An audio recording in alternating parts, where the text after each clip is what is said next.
Welcome everyone. I haven't done a live video in quite some time, and today I'm excited to share a few words about my reflections on the persecution of women of magic and talk a little bit about the witch hunts in Europe. And I'll also highlight some of the key areas that women have historically been severed from their feminine magic. And I'll talk a little bit about ancestral healing and shadow work during the season of Samhain as well. This conversation feels really potent, given that we are quickly approaching the festival of Samhain. For those of you who aren't familiar with Samhain, this is one of the 8 seasonal festivals that has been honored by different ancestral lineages from Europe for a very long time. It marks the halfway point between the autumn equinox and the winter solstice. And in Ireland, this sacred alignment has been honored for at least 5,000 years, which we know because there are Neolithic burial mounds which align to the position of the sunrise on Samhain. Our more recent ancestors in Ireland also celebrated this festival as well through a variety of different folk traditions and rituals, with the pagan celebration of Samhain conflating with the Christian celebration of All Souls' Night.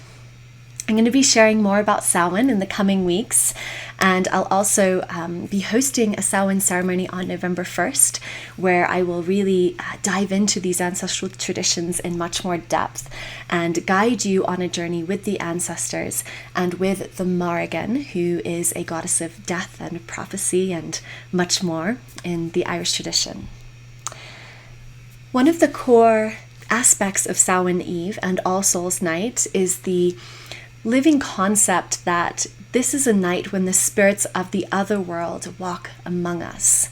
The other world is the spirit realm, the unseen realm that parallels and interweaves with our physical world. So to put it simply, our physical world is the land of the living, and the other world is the land of the ever-living, the spirits. The other world is home to the spirits of our ancestors, to the fairy folk, the Sidhe, the gods and goddesses of old. And Samhain Eve is the night when the veil between these worlds is thinnest, when the spirits can cross over into our world and commune with us.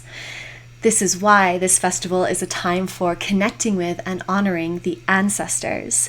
And it's also a potent time to connect with the gods and goddesses and other spirit beings as well.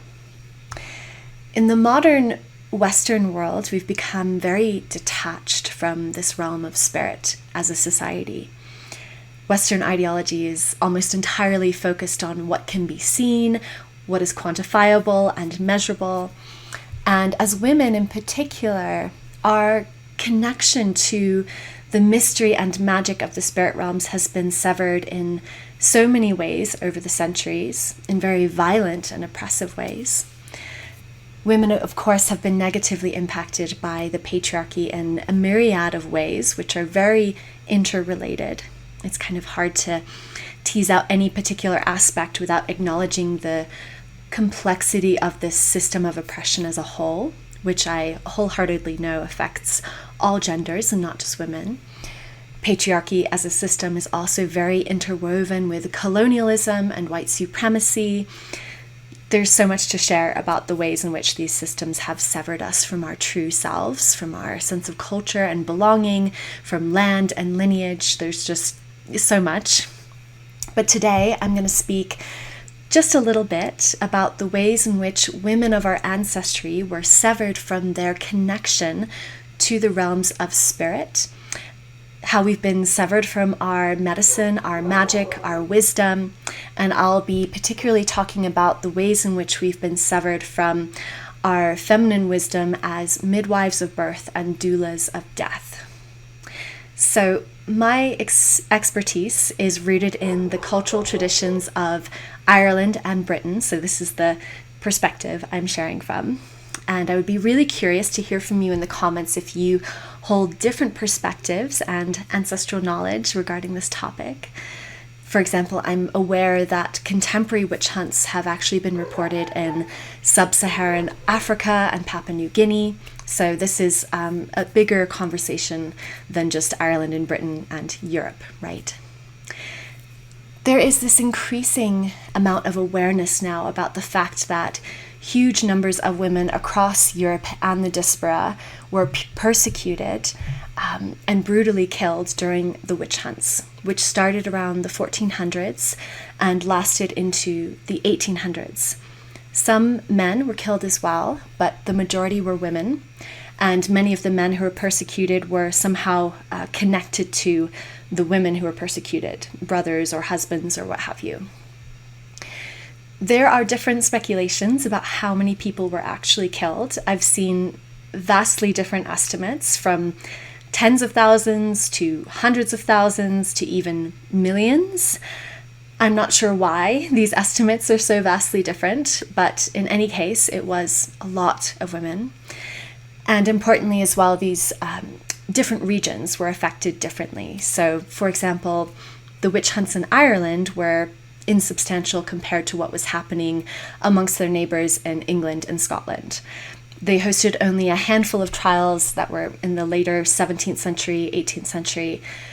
And I find this really interesting and a testament perhaps to the fact that magic in Ireland has always been part of the cultural norm. And also, by the way, the witch hunts in Wales were also quite insubstantial, similar to Ireland. So I'm going to talk a little bit about the witch hunts here. And at its root, the witch hunts were about controlling women who refused to conform. When women stepped outside their prescribed roles, they became targets. Too much wealth might sort of reflect these sinful gains. Too little money demonstrated bad character. Too many children could indicate a deal with the devil. Having too few children was suspicious too. Women who were confident and determined, ready to express their opinions, to stand their ground when being crossed, also became targets. Women who were the community healers and midwives became targets. And a woman named Sarah Rose put this really fascinating information together about the connection between the witch hunts and midwives and healers. And I'm going to read some of that information aloud for you, and I will try to tag her Instagram handle in the description of this video. So she says, Western European countries feared the knowledge of midwives and equated this to the practice of witchcraft. During this time, the church and state imposed restrictions on midwives and required that midwives were supervised. Supervisors guaranteed that midwives followed their religious oath against the practice of witchcraft. Midwives were commonly tried for witchcraft because of their medicinal knowledge. If natural remedies unknown to the general public were used, midwives were questioned about their association with witchcraft. During this time, pain during childbirth was associated with the punishment of Eve. Anyone alleviating that pain was seen as going against God's work and immediately drew suspicion. Midwives and female healers were often the only option in their community for people afflicted with sickness and disease. However, at the time, disease or illness was seen as punishment for sin. People were often told, "You have sinned and God is afflicting you. Thank him." The association of the witch and the midwife was strong. "No one does more harm to the Catholic Church than midwives," wrote witch hunters Kramer and Sprenger. This belief persisted up until the 18th century, with midwives at the time having to take a pledge not to use or exercise any manner of witchcraft, charm, or sorcery. So that's the end of the quote, the information from Sarah. So I think it's important to note that before the evolution of modern Western medicine, traditional medicine, folk medicine, often involved the use of magic and charms. There wasn't this separation between the physical and the spiritual. Folk medicine often involved healers working with the spirits of the other world. Women healers and midwives who channeled this kind of otherworldly power were considered threatening, which made them a target. A few moments ago, earlier in this video, I mentioned that Ireland largely avoided the ravages of European witch hunting. However, there's a different example that I'd like to share about the persecution of women in Ireland specifically for their spiritual power. So in Ireland, there is a very ancient tradition associated with wakes and funeral rites called keening. And this ritual performance of keening was predominantly carried out by women in rural communities who were known as the Mná Chaointe. There were a few men who were keeners, but they were mostly women. And this ritual was a way of helping the community to grieve for a loss. And the women also took up the role of the psychopomp, helping the spirit of the dead to transition to the other side by surrounding the dead body in a cacophony of sound. Usually the Mná Chaointe are described as being unkempt, wild, often barefooted with their hair down, and sometimes they wore a cloak or scarf around their head and shoulders. And interestingly, the young Mná Chaointe were described as looking old. So during the wake, when the Mná Chaointe would be performing these rituals, they would be at the head and the feet of the corpse. Often there were 3 Mná Chaointe who would work together, and the lead Ban Chaointe is the singular of Mná Chaointe. The lead Ban Chaointe would stretch her hands over the dead body, then lift her hands suddenly up over her head and begin to keen, and the other Mná Chaointe would join in. Sometimes there was clapping that accompanied the keen, and this was largely improvised. There are some medieval keens that have survived, which are not improvised and would have been woven into the ritual. These are more like what we kind of think of as traditional songs. And importantly, this ritual was a performance. It was theatrical. And the keen would rise and fall in cadence back and forth over the body. And there would have been hand movements, body movements, including rocking back and forth. So this ritual created this sound capsule around the body so that the soul of the deceased could travel on this current of sound. And in this way, the Mná Chaointe guided the soul as it passes. So the Mná Chaointe, they walk between the worlds at the threshold of life and death. They are death doulas, maybe is how we would think about it in more modern terms. And there's also this connection between the Mná Chaointe and these spirits called the Banshee, who maybe you have heard of Banshee before and how they wail and scream and cry. And the keen is very otherworldly and kind of has this essence of wailing and crying. That's what the gall sounds like. That's part of the keen. There's a lot more that I could share about keening and the Mná Chaointe. But I think the last thing I really want to share is that, interestingly, the keening women were also the village midwives, which speaks to the way that the Mná Chaointe journey between the realms of life and death, so midwives of birth and doulas of death. These keening traditions, which are very, very ancient, have largely died out in Ireland over the past 200 years in particular. There are some places, rural places, that are thought to still do this ritual, such as the Gaeltacht areas of Ireland, but it's generally kept secret in the way that they want to, it's secret so that it's kept sacred, right, to preserve the ritual. And the reason why I'm talking about this is because a big reason why the keen has died away and been in decline for the past 200 years is largely because of the church. The church saw the Mná Chaointe as very threatening, usurping the role of priests in the funeral rites, and the wildness of these women and their connection to the other world was viewed with great suspicion, and the keen became sort of seen as something that was heathen and barbaric and pagan in nature. So between the 1600s and the 1800s, the keen became outlawed. priests would actually hunt down keening women and whip them, and people would be excommunicated for attending a keen. And this, of course, is very connected as well to colonialism in Ireland. And this period of time also is when the witch hunts were happening in other parts of Europe to a bigger degree. And there was this general trend of the church and the patriarchy attempting to stamp out women's spiritual power.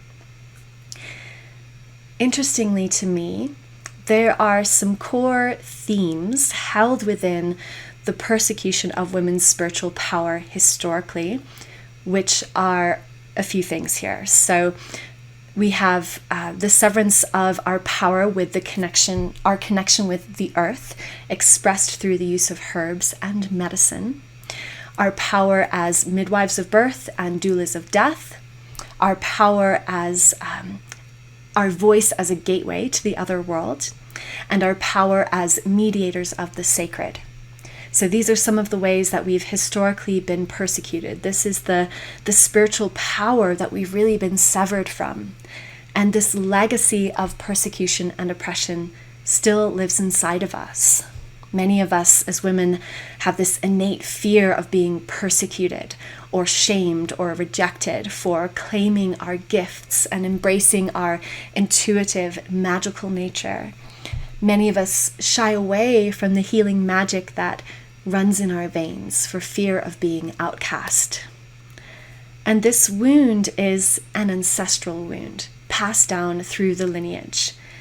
There are so many stories held within the tapestry of our ancestral memory, our DNA, that are longing to be acknowledged. Healing the past and healing our lineage is so much about embodied acknowledgement from my experience. And we have this tendency to shy away from ancestral pain. But in truth, it's only through truly feeling this pain that we can bring forward healing. Healing for ourselves, healing across generations, forward and back. And we must strive to understand what our ancestors went through and the ways in which they were oppressed, so we may free ourselves from intergenerational trauma. When I talk about doing shadow work during the season of Samhain, this is what I'm referring to. Samhain is about honoring our ancestors, but we must be careful not to romanticize this, because ancestor work is about more than leaving offerings and feeling the blessing of the ancestors. It's also about remembering and honoring the hardships they went through, the ancestral wisdom that's been lost because of these hardships, and the ways in which we can feel and heal and reclaim what's been lost in a modern context, in our modern bodies. So when I talk about reclaiming our inner witch and our inner wise woman, this is really what I'm talking about. How do we come into union and communion with the spiritual, magical essence of who we are as women, and acknowledge the ways in which we've been cut off from this, the ways in which our ancestors were cut off from this. So at my upcoming Samhain ceremony that I mentioned at the beginning, we're going to dive into the realms of ancestral connection, working with the lineage to reclaim our feminine magic, to acknowledge the women who were persecuted in violent ways. And we'll also be working with Faces of the Dark Goddess, with the Morrigan in particular, to support us with this shadow work. So in this 2-hour ceremony, I'm going to guide you gently into the shadow work. It's not something that needs to be overwhelming. I'm going to guide you in an embodied way that's right for you. You can kind of go at your own pace and connect as deeply as feels right for you. But we're going to dive in and we're going to do some of this really deep, beautiful ancestral healing work. And you'll also receive a ritual guidebook with suggestions for deepening into this ancestor work during the Samhain portal with your own self-led rituals and offerings and what have you. So I hope that you'll join me on November 1st for this ceremonial experience. And please know that if you can't attend the live ceremony on the 1st, you'll receive a recording of the 2-hour Zoom call. And I have some additional content for you, the ritual guidebook I mentioned, and a Samhain playlist. So if you're interested in diving into this and coming together in global sisterhood and ceremony for Samhain to learn about the cultural traditions of Samhain and do this important ancestral healing work and reclamation work, you can head over to my link in bio and explore all the details of this offering. And the price is $47 US. Thank you, thank you, thank you. Blessings, Benakti. It's been beautiful to be here live with you. I would love to hear your thoughts on this video in the comments below. See you again soon.